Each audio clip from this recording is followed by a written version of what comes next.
अस्सलाम वालेकुम नाज़रीन। आज हम बात कर रहे हैं ख्वाब में रोटी देखना और इसकी मुख्तलिफ सूरतों की सच्ची ताबीर।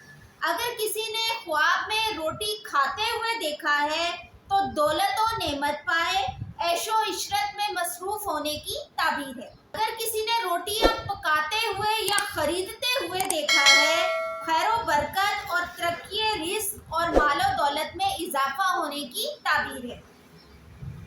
अगर ख्वाब में किसी ने खुद को रोटियां जमा करते हुए देखा है तो मालो मता कसरत से जमा होने की ताबीर है। अगर किसी ने ख्वाब में खुद को ज्यादा गर्म रोटी खाते हुए देखा है, नुकसान उठाए या मामूली तकलीफ उठाने की ताबीर है।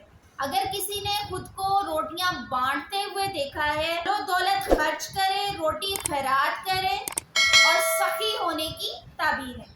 हमारे चैनल ख्वाब और ताबीर को लाइक करें, शेयर करें और सब्सक्राइब करें।